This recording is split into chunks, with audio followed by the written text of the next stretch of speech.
കഴിഞ്ഞ ജൂലൈ 10 മുതൽ ആരംഭിച്ച ധമ്മചക്ര പ്രവർത്തന ദിനത്തിന്റെ സമാപന ദിവസമാണ് ഇന്ന്. നമ്മൾ കഴിഞ്ഞ വർഷങ്ങളിലൊക്കെ ഇതേ പ്രോഗ്രാമുകൾ എല്ലാ വർഷവും നമ്മൾ സംഘടിപ്പിക്കാറുണ്ടായിരുന്നു. ഈ വർഷം നമ്മൾ ഈ ധമ്മചക്ര പ്രവർത്തന മാസാചരണം തുടങ്ങിയപ്പോൾ കുറച്ചുകൂടെ കാതലായി ധമ്മത്തെ സമീപിക്കുവാൻ നമുക്ക് കഴിഞ്ഞു എന്നുള്ളതാണ്. മുൻകാലങ്ങളെ അപേക്ഷിച്ച് എല്ലാ ദിവസങ്ങളിലും രാവിലെ 5:15 നമ്മൾ ധമ്മ പ്രാക്ടീസ് തുടങ്ങാനുള്ള ഒരു സാഹചര്യം ഇപ്രാവശ്യം നമുക്ക് ഉണ്ടായി. ധമ്മത്തെ കുറിച്ച് വളരെ ആഴത്തിൽ പഠനമുള്ള വ്യക്തിത്വങ്ങൾ നമുക്ക് അത് പറഞ്ഞു തരുവാനുള്ള സാഹചര്യവും ഇപ്രാവശ്യം നമുക്കുണ്ടായി. വളരെ സന്തോഷത്തോടു കൂടിയാണ് ഇപ്രാവശ്യത്തെ ധമ്മചക്ര പ്രവർത്തന ദിനത്തെ നമ്മൾ കാണുന്നത്. എന്തുകൊണ്ട് എന്നാൽ ധമ്മം എന്താണ്? നമ്മളൊരു ധമ്മവിശ്വാസിയാകുന്നത് എന്തിനാണ് തുടങ്ങിയ ചിന്തകൾ അത് അർത്ഥവത്തായി അത് ശരിയായ രീതിയിൽ മനസ്സിലാക്കുവാൻ നമ്മൾക്ക് ഈ പ്രാവശ്യത്തെ ധമ്മചക്ര പ്രവർത്തന മാസാചരണത്തിലൂടെ കഴിഞ്ഞു എന്നുള്ളത് വളരെ വളരെ സന്തോഷം നൽകുന്ന ഒന്നാണ്. ഞാനിവിടെ കടന്നു വരുമ്പോൾ ബഹുമാന്യനായ കുമ്പഴ ദാമോദരൻ സാറിന്റെ മകൻ അജയൻ സാർ ധമ്മപ്രഭാഷണം നടത്തിക്കൊണ്ടിരിക്കുകയാണ്. അദ്ദേഹം പറഞ്ഞത് നമ്മൾ ധമ്മത്തിലേക്ക് പ്രവേശിക്കുന്നതിന്റെ പ്രധാന ലക്ഷ്യം നിബ്ബാണം നേടുക, നിബ്ബാണ അവസ്ഥയിലേക്ക് എത്തിച്ചേരുകയാണ്. അതിന് നമ്മൾ പഞ്ചശീലങ്ങളെ കൂട്ടുപിടിക്കണം. അഷ്ടാംഗ മാർഗത്തെ പിൻപറ്റിക്കൊണ്ട് നമുക്ക് നിബ്ബാണ അവസ്ഥയിലേക്ക് പോകും. ഒരു ധമ്മവിശ്വാസി ആവുക എന്നതിന്റെ ലക്ഷ്യം നിബ്ബാണം പ്രാപിക്കുക എന്നുള്ളതാണ്. അരിയസത്യങ്ങളെ കുറിച്ചും മധ്യമാർഗത്തെ കുറിച്ചുമൊക്കെ ഇപ്പൊ നമ്മളുടെ കുട്ടികളോട് അല്ലെങ്കിൽ നമ്മുടെ ഉപാസകരോട് ചോദിച്ചു കഴിഞ്ഞാൽ അവർ കൃത്യമായിട്ട് അതിന് മറുപടി ഉണ്ട്. എന്താണ് അരിയസത്യം? എന്താണ് ബുദ്ധൻ പറഞ്ഞ മധ്യമാർഗം? എന്താണ് ദുഃഖം? ഇതൊക്കെ വളരെ വിശദമായിട്ട് നമുക്ക് ഇപ്രാവശ്യം മനസ്സിലാക്കുവാൻ കഴിയും. നമ്മൾ പലപ്പോഴും ദുഃഖമെന്ന് പലപ്പോഴും കേട്ടുപോകുന്നതിനപ്പുറം ആ ദുഃഖം എന്ന പദം ബുദ്ധൻ ഏത് അർത്ഥത്തിലായിരുന്നു ഉപയോഗിച്ചത് എന്ന് നമുക്ക് മനസ്സിലാക്കുവാൻ കഴിഞ്ഞ ഒരു വർഷം കൂടിയാണ്. കഴിഞ്ഞ വർഷങ്ങളൊക്കെ നമുക്ക് ദുഃഖത്തെ നമ്മൾ സാധാരണ വേദന അല്ലെങ്കിൽ നമ്മുടെ വിഷമങ്ങൾ എന്ന അർത്ഥത്തിലായിരുന്നു നമ്മൾ കണ്ടിരുന്നെങ്കിൽ ഇന്ന് നമ്മൾക്കറിയാം ദുഃഖം എന്ന് പറയുന്നത് ബുദ്ധൻ ഉദ്ദേശിച്ചത് സംതൃപ്തമല്ലാത്തത് എന്തോ അതാണ് ദുഃഖം. സംതൃപ്തമല്ലാത്തതെല്ലാം തന്നെ ദുഃഖമാണ്, കേവലം വേദന മാത്രമല്ല. അതുപോലെ തന്നെ മധ്യമാർഗം ദുഃഖത്തിന്റെയും സന്തോഷത്തിന്റെയും ഇടയിലുള്ള ഒരു അവസ്ഥയല്ല. ദുഃഖത്തിന്റെയും സന്തോഷത്തിന്റെ ഇടയിലുള്ള അവസ്ഥ എന്ന് പറഞ്ഞാൽ നമ്മൾ വീണ്ടും ഇതിനകത്ത് ഒന്നുകിൽ ദുഃഖം കാണും നിങ്ങൾക്ക്, അല്ലെങ്കിൽ സന്തോഷം. ഇത് രണ്ടും മിക്സായിട്ട് നിങ്ങൾ അനുഭവിക്കുന്ന ഒരവസ്ഥയാണ് അത്. പക്ഷേ മധ്യമാർഗം എന്ന് പറയുന്നത് അതല്ല, അതിന് മുകളിലുള്ള ഒരു അവസ്ഥ, ദുഃഖത്തിന്റെയും സന്തോഷത്തിന്റെയും മുകളിലുള്ള ഒരു അവസ്ഥ എന്ന് നമ്മൾ ശരിയായ രീതിയിൽ ധമ്മത്തെ മനസ്സിലാക്കിയത് ഈ ധമ്മചക്ര പ്രവർത്തന മാസാചരണത്തിന്റെ ഭാഗമായിട്ടാണ്. വളരെ സന്തോഷം. നമുക്കറിയാം, നമ്മൾ ധമ്മത്തിലേക്ക് കടന്നു വരുമ്പോൾ, ധമ്മത്തെ മനസ്സിലാക്കുമ്പോൾ, അരിയ സത്യങ്ങളെ മനസ്സിലാക്കുമ്പോൾ, അതിനെ എങ്ങനെ ഇല്ലായ്മ ചെയ്യാൻ കഴിയുമെന്നുള്ളത് നമ്മൾ മനസ്സിലാക്കുമ്പോൾ, അതിന്റെ മാർഗത്തെ കുറിച്ച് മനസ്സിലാക്കുമ്പോൾ, ഇന്ന് കൃത്യമായി ഓരോ ധമ്മവിശ്വാസിക്കും അത് മനസ്സിലായിട്ടുണ്ട്. നമ്മൾ മെഡിറ്റേഷൻ ചെയ്യുമ്പോൾ, ധ്യാനിക്കുമ്പോൾ എന്തുകൊണ്ട് നമുക്ക് കോൺസെൻട്രേഷൻ കിട്ടുന്നില്ല, അത് കിട്ടാതിരിക്കാനുള്ള കാരണങ്ങൾ എന്താണ് തുടങ്ങിയ കാര്യങ്ങളെ കുറിച്ചൊക്കെ നമ്മൾ ഈ കഴിഞ്ഞ ദിവസങ്ങളിൽ ദിനം പ്രതിയുള്ള ധമ്മ ആചരണത്തിലൂടെ നമ്മൾ മനസ്സിലാക്കി. നമുക്കറിയാം, നമ്മുടെ ഫ്രണ്ടിലൂടെ, നമ്മുടെ ചുറ്റുവട്ടം എത്രമാത്രം സിഗ്നൽസ് ആണ് പാസ് ചെയ്യുന്നത്.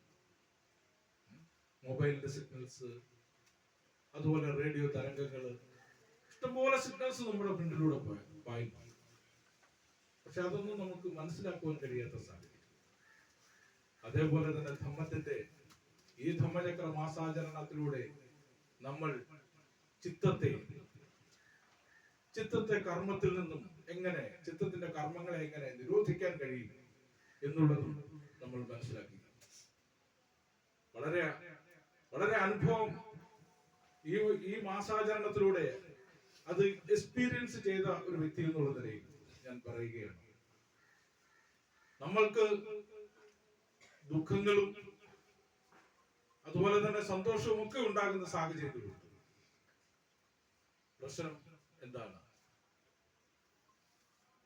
നമുക്ക് ദുഃഖങ്ങൾ ഉണ്ടാകുന്നു, ചിലപ്പോൾ നമുക്ക് ഉത്കണ്ഠ ഉണ്ടാകുന്നു. എന്താണ് കാരണം? നമ്മുടെ പഞ്ചേന്ദ്രിയങ്ങൾ, ആ പഞ്ചേന്ദ്രിയങ്ങൾ എന്താണ് സെൻസ് ചെയ്യുന്നത്? എന്തുകൊണ്ടാണ് അതിന്റെ പുറകെ നമ്മൾ പായുന്നത്?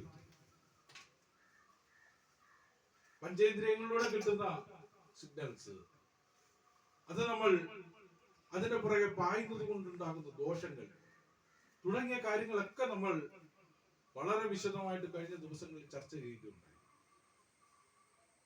അതിന് പുറകെ പായാതിരിക്കണമെങ്കിൽ നമ്മൾ എന്ത് ചെയ്യണം? സതിയുള്ളവരായിട്ട് മാറണം. പഞ്ചേന്ദ്രിയങ്ങളിലൂടെ വരുന്ന അതിനെയെല്ലാം നമ്മൾ ശരിയായ രീതിയിൽ വളരെ സശ്രദ്ധം നിരീക്ഷിച്ചു പോയി കഴിഞ്ഞാൽ നമ്മൾക്ക് അതിനെ തൻഹയെ നമുക്ക് നിരോധിക്കുവാൻ കഴിയും. ശരിയായ സതിയെ പരിശീലിക്കുന്നതിന്റെ ഭാഗമായിട്ട് നമ്മൾ ധ്യാനം അഭ്യസിക്കുന്നു. ധ്യാനം അഭ്യസിക്കുമ്പോഴാണ് നമുക്കറിയാവുന്നത്, നമ്മൾ മനസ്സിലാക്കുന്നത്, പലപ്പോഴും നമ്മൾ ധ്യാനിക്കുമ്പോൾ നമ്മുടെ ശ്രദ്ധ വേറെ ഇങ്ങോട്ട്, അപ്പുറത്തൊരു ബഹളം നടക്കുമ്പോൾ അവിടേക്ക് പോകുന്നു. നല്ലൊരു വാസന കിട്ടുമ്പോൾ അതിന് പുറകെ പോകും. പിന്നെ നമ്മുടെ പഞ്ചേന്ദ്രിയങ്ങൾ ഓരോ രീതിയിലുള്ള സിഗ്നൽസ് നമുക്ക് തരുമ്പോൾ അതിന് പുറകെ എല്ലാം നമ്മൾ പായുന്ന ഒരു സാഹചര്യം. ആ സാഹചര്യങ്ങളിൽ നിന്നുകൊണ്ട് സതിയെ അല്ലെങ്കിൽ ശ്രദ്ധയെ നമ്മൾ കൃത്യമായി ഉപയോഗിച്ചാൽ അതിന്റെ പ്രവർത്തനങ്ങളിൽ നിന്ന് മുക്തി നേടാൻ നമ്മൾക്ക് കഴിയും എന്നുള്ളത് നമ്മൾ മനസ്സിലാക്കി. ഒന്ന് വളരെ പ്രധാനപ്പെട്ട ഒരു കാര്യം, നമ്മൾ എപ്പോഴും ചിന്തിക്കുന്നത് ഭാവി അല്ലെങ്കിൽ ഭൂതം. ഇതിനെക്കുറിച്ച് ചിന്തിക്കുന്നത് നമ്മുടെ ആറാമത്തെ ഇന്ദ്രിയം, മനസ്സ്. ആ മനസ്സെപ്പോഴും ചാഞ്ചാടിക്കൊണ്ടിരിക്കുന്നത് ഭൂതത്തിലും ഭാവിയിലും ഇങ്ങനെ ചാഞ്ചാടിക്കൊണ്ടിരിക്കും. മനസ്സിനെ നമ്മൾ വർത്തമാനത്തിൽ നിർത്താൻ നമ്മൾ മെഡിറ്റേഷൻ പരിശീലിക്കും. പക്ഷെ മനസ്സവിടെ നിൽക്കുന്നില്ല. നിങ്ങൾ ഭൂതകാലത്തിലേക്ക് നിങ്ങളുടെ മനസ്സ് സഞ്ചരിക്കുകയാണെങ്കിൽ നിങ്ങൾക്ക് ഭയം, ഭീതി തുടങ്ങിയ കാര്യങ്ങൾ നിങ്ങളുടെ മനസ്സിൽ ഉത്ഭവിക്കും. ഭാവിയെ കുറിച്ച് നിങ്ങളുടെ ഭാവിയിലേക്കാണ് നിങ്ങളുടെ മനസ്സ് സഞ്ചരിക്കുന്നതെങ്കിൽ ഉത്കണ്ഠ പോലുള്ള കാര്യങ്ങൾ നിങ്ങളുടെ മനസ്സിൽ പുനർജനിക്കും. യാതൊരു സംശയവുമില്ല. പക്ഷേ എങ്ങനെ നമ്മൾക്ക് ഭാവിയെ കുറിച്ചും ചിന്തിക്കണം, അതും ഒരു വളരെ പ്രധാനപ്പെട്ട കാര്യമാണ്. നമുക്ക് പ്ലാനിങ് നടത്തണം. എങ്ങനെ നമ്മൾക്ക് നമ്മുടെ വർത്തമാന കാലത്ത് നിന്നുകൊണ്ട് തന്നെ നമ്മുടെ ഭാവിയെ കുറിച്ച് ചിന്തിക്കാൻ നമുക്ക് കഴിയും. അന്നേരം നിങ്ങൾക്ക് ഉത്കണ്ഠ ഉണ്ടാകില്ല. എങ്ങനെ എന്ന് പറഞ്ഞു കഴിഞ്ഞാൽ വളരെ സിമ്പിളാണ്. നിങ്ങളുടെ ശരീരത്തെ നിങ്ങളൊന്ന് നിരീക്ഷിച്ചാൽ മാത്രം. നിങ്ങളുടെ ശരീരത്തിന് ഒരിക്കൽ പോലും ഭൂതത്തിലേക്കോ വർത്തമാനത്തിലേക്കോ ഭാവിയിലേക്കോ സഞ്ചരിക്കാൻ കഴിയില്ല. ശരീരം എപ്പോഴും വർത്തമാനത്തിലായിരിക്കും നിൽക്കുന്നത്. നമ്മൾ വാക്കിംഗ് മെഡിറ്റേഷനെ കുറിച്ചൊക്കെ കേട്ടിട്ടുണ്ട്. എന്താണ് വാക്കിംഗ് മെഡിറ്റേഷൻ കൊണ്ട് ഉദ്ദേശിക്കുന്നത്? നമ്മുടെ ശരീരം വർത്തമാനത്തിലാണ്. ഏതു സമയത്തും നമ്മുടെ ശരീരം വർത്തമാന കാലഘട്ടത്തിലാണ് നിൽക്കുന്നത്. മനസ്സിന് മാത്രമേ അങ്ങോട്ടും ഇങ്ങോട്ടും ചാടാൻ പറ്റുള്ളൂ. അപ്പോൾ നിങ്ങളുടെ ശരീരത്തെ മനസ്സിലാക്കിക്കൊണ്ട് നിങ്ങളുടെ ശരീരം ഇപ്പോൾ ഏതൊക്കെ പ്രവൃത്തികളാണ് ചെയ്യുന്നത് എന്ന കാര്യം കൃത്യമായി നിങ്ങൾ മനസ്സിലാക്കി നിങ്ങൾ നിങ്ങളുടെ ഭാവി നാളെ എന്തൊക്കെ ചെയ്യണം, അല്ലെങ്കിൽ എന്റെ പ്ലാനിങ് എങ്ങനെയായിരിക്കണം എന്നുള്ളത് നിങ്ങൾക്ക് പ്ലാൻ ചെയ്തു കഴിഞ്ഞാൽ നിങ്ങൾക്കൊരിക്കലും ഉത്കണ്ഠ ഉണ്ടാകില്ല. നിങ്ങൾക്കൊരിക്കലും പ്രശ്നങ്ങൾ ഉണ്ടാകില്ല. വളരെ കൃത്യമായിട്ട് നിങ്ങൾക്ക് വളരെ സന്തോഷത്തോടു കൂടി ജീവിക്കുവാൻ കഴിയുന്ന ഒരു സാഹചര്യം സൃഷ്ടിക്കപ്പെടും. ഇതെന്റെ എക്സ്പീരിയൻസ് ആണ്. ഞാൻ വെറുതെ പറയുന്നത്, ഞാൻ അനുഭവിച്ച് അറിഞ്ഞ ഒരു സത്യമാണ്. നമ്മൾ നമ്മുടെ ശരീരത്തിന്റെ പ്രവർത്തനങ്ങൾ, ശരീരത്തെ ശരിയായ രീതിയിൽ മനസ്സിലാക്കി നമ്മൾ വളരെ ശ്രദ്ധയോടുകൂടി കാര്യങ്ങളെ നിരീക്ഷിച്ചാൽ നമുക്ക് വളരെ സന്തോഷകരമായ ഒരു അവസ്ഥ ഉണ്ടാകും. മാരൻ, ബുദ്ധ സാഹിത്യത്തിൽ നമ്മൾ എപ്പോഴും കേൾക്കുന്നതാണ് ആ മാരൻ. മാരന്റെ പ്രവർത്തനം അവിടെ തീരും. മാരന്റെ പ്രവർത്തനം അന്നത്തെ ദിവസം നടക്കില്ല. മാരൻ അസ്വസ്ഥനാണ്. മാരൻ അന്ന് വർക്ക് ചെയ്യാൻ പറ്റിയില്ല. എന്തുകൊണ്ടാ? നമ്മുടെ ചിന്തകൾ ഭാവിയിലേക്കും ഭൂതത്തിലേക്കും അല്ല സഞ്ചരിച്ചത്. അതുകൊണ്ട് മാരന്റെ സ്വതന്ത്ര കോപം, ഭയം, ഇതെല്ലാം ഉത്പാദിപ്പിക്കുന്ന ആരാ? മാരൻ. ആ ദിവസം നിങ്ങൾക്ക് ഈ ഭയമോ ഈ ദേഷ്യങ്ങളോ ഒന്നും നിങ്ങളുടെ മനസ്സിലുണ്ടാകാത്ത ഒരു സാഹചര്യം അങ്ങനെ ഉണ്ടാകും. അപ്പൊ അതിലൂടെ നിങ്ങൾക്ക് എന്തായി മാറാൻ കഴിയും? സ്വസ്ഥമായ സുഖകരമായ ഒരു അവസ്ഥയിലൂടെ പോകാൻ കഴിയും. ശരിയായ ഒരു സതി നിങ്ങൾ പ്രാക്ടീസ് ചെയ്യുമ്പോൾ നിങ്ങളുടെ ശരീരത്തെ കൂടെ അറിയുക. വികസന പോലുള്ള ധ്യാനം അഭ്യസിക്കുമ്പോൾ പലപ്പോഴും നമ്മൾ നമ്മുടെ ശരീരത്തെ നിരീക്ഷിച്ചുകൊണ്ടാണ് പോകുന്നത്.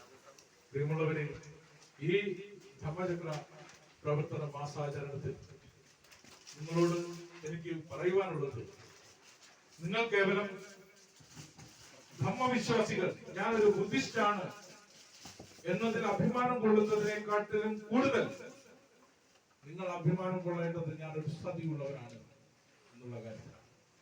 ഞാൻ ധമ്മത്തിൽ വളരെ ശ്രദ്ധാലുവായ ഒരു മനുഷ്യനാണ്. ഞാൻ പഞ്ചശീലത്തെ മുറുകെ പിടിക്കുന്നവൻ. ഞാൻ അഷ്ടാംഗമാർഗത്തെ പിന്തുടരുന്നവൻ. അതായിരിക്കണം നിങ്ങൾ ഈ ധമ്മചക്ര മാസാചരണത്തിലൂടെ പരിശീലിച്ച് നിങ്ങളുടെ മനസ്സിനെ ശുദ്ധമാക്കി ചിത്തത്തിന്റെ കർമ്മത്തെ നിരോധിക്കാനുള്ള മാർഗം നിങ്ങൾക്ക് സ്വീകരിക്കുവാൻ കഴിയും. അതിലൂടെ അത് സ്വീകരിക്കണമെങ്കിൽ, അത് നടപ്പാക്കണമെങ്കിൽ ഈ ഒരു സമയത്ത് മാത്രമേ കഴിയൂ. നമുക്കറിയാം, ബുദ്ധ സാഹിത്യങ്ങളിൽ പറയുന്ന ചിത്രത്തിന്റെ പുനർജന്മത്തിൽ 31 ലോകങ്ങളെ കുറിച്ചൊക്കെ നമ്മൾ പഠിച്ചു. പക്ഷേ ഈ മനുഷ്യ ജന്മത്തിൽ മാത്രമേ നിങ്ങൾക്ക് എന്ത് നേടാൻ കഴിയൂ? നിബ്ബാണം. നിബ്ബാണം നേടാനുള്ള എന്തുകൊണ്ട്? ദുഃഖവും സന്തോഷവും അനുഭവിക്കുന്നത് ഈ ഒരു സാഹചര്യത്തിൽ മാത്രമാണ്. ഇത് നിങ്ങളുടെ സുവർണ അവസരമാണ്. നിങ്ങൾ ഓരോ ദിവസവും ധ്യാനത്തിലിരിക്കുമ്പോൾ ആ നിമിഷം, ഇതാണ് എനിക്ക് ആ നിർണായകമായ നിമിഷം, ആ വിലപ്പെട്ട നിമിഷം. എന്തിന്? നിബ്ബാണം നേടാനുള്ള വിലപ്പെട്ട നിമിഷം ഈ സമയമാണ് എന്ന് ചിന്തിച്ചുകൊണ്ട് നിങ്ങൾ നിങ്ങളുടെ ധമ്മപ്രവർത്തനങ്ങൾ അല്ലെങ്കിൽ നിങ്ങളുടെ മെഡിറ്റേഷൻ ആരംഭിക്കുക. നിങ്ങൾ നിങ്ങളുടെ ശരീരത്തെ ശ്രദ്ധയോടുകൂടി ഒന്ന് നിരീക്ഷിക്കുക. നിരീക്ഷിച്ചിട്ട് നിങ്ങൾ സതിയിലേക്ക് വരൂ. നിങ്ങളുടെ ശ്വാസത്തെ നിങ്ങൾ ശ്രദ്ധിക്കുക. നിങ്ങളുടെ മനസ്സ് വളരെ ശാന്തമാക്കുക. നിങ്ങൾക്ക് ശരിയായ യാഥാർത്ഥ്യം എന്താണെന്ന് നിങ്ങളുടെ അനുഭവത്തിലൂടെ നിങ്ങൾക്ക് മനസ്സിലാക്കുവാൻ കഴിയും. ഭഗവാൻ ബുദ്ധൻ പറഞ്ഞ, വരൂ, നിങ്ങൾ പരീക്ഷിച്ചു നോക്കൂ, അനുഭവിച്ചറിയൂ. എന്ന് പറഞ്ഞ ആ കാര്യം നിങ്ങൾക്ക് അനുഭവിച്ചറിയണമെങ്കിൽ നിങ്ങൾ സതിയുള്ളവരായി നിങ്ങളെ തൻഹയെ നിങ്ങൾ നിരോധിക്കുന്നവരായി മാറിയാൽ മാത്രമേ നിങ്ങൾക്ക് ആ രീതിയിലേക്ക് ഒരു ധമ്മത്തിന്റെ ഗുണം നിങ്ങളിലേക്ക് ലഭിക്കുകയുള്ളൂ. അല്ലാതെ നിങ്ങൾ ഞാൻ സംഘത്തിന്റെ പ്രസിഡന്റാണ്, അല്ലെങ്കിൽ ഞാൻ സംഘത്തിന്റെ സെക്രട്ടറിയാണ്, എനിക്ക് സർട്ടിഫിക്കറ്റ് ഉണ്ട്, ഞാൻ ഔദ്യോഗികമായിട്ട് മാറിയ ആളാണ് ഒന്നും പറഞ്ഞിട്ട് നിങ്ങൾക്ക് നേട്ടം ഉണ്ടാകില്ല. ഒരു ധമ്മവിശ്വാസിയായി നിങ്ങൾക്ക് മാറണമെങ്കിൽ ധർമ്മം എന്താണെന്ന് ശരിയായ അർത്ഥത്തിൽ മനസ്സിലാക്കുക. ആ മനസ്സിലാക്കുമ്പോൾ നിങ്ങൾക്ക് നിങ്ങളോട് തന്നെ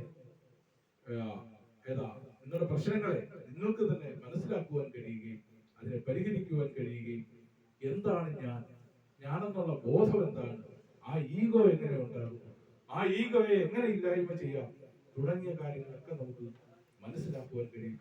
ആ ഈഗോ നഷ്ടപ്പെടുമ്പോൾ തന്നെ ഞാനെന്നുള്ള ആ ഈഗോ നഷ്ടപ്പെടുമ്പോൾ തന്നെ നിങ്ങൾ എന്തായി ശ്രദ്ധയുള്ളവരായിട്ട് മാറുകയാണ്. അതിനുള്ള സാഹചര്യമായി വരും ദിവസങ്ങളിൽ നിങ്ങൾ ഉപയോഗിക്കണം. എല്ലാ ദിവസവുമുള്ള 5:15 ധമ്മ ക്ലാസ്സുകളിൽ നിങ്ങൾ പങ്കെടുത്ത് ആ ധമ്മത്തെ ശരിയായ അർത്ഥത്തിൽ മനസ്സിലാക്കണമെന്ന് പറഞ്ഞുകൊണ്ട് ഞാൻ എന്റെ വാക്കുകൾ ഉപസംഹരിക്കുകയാണ്. അതോടൊപ്പം തന്നെ ഇവിടെ വന്നെടുത്ത ആനന്ദബോധിക്ക് എല്ലാവിധ ആശംസകളും ഭാവിയിൽ വലിയ വലിയ ഉയരങ്ങളിൽ എത്തട്ടെ എന്ന് ഒരിക്കൽ കൂടി ആശംസിച്ചുകൊണ്ട് ഞാൻ ഇത് ഉദ്ഘാടനം ചെയ്തതായിട്ട് പ്രഖ്യാപിക്കുന്നു. ജയ് ഭീം, നമോ ബുദ്ധായ.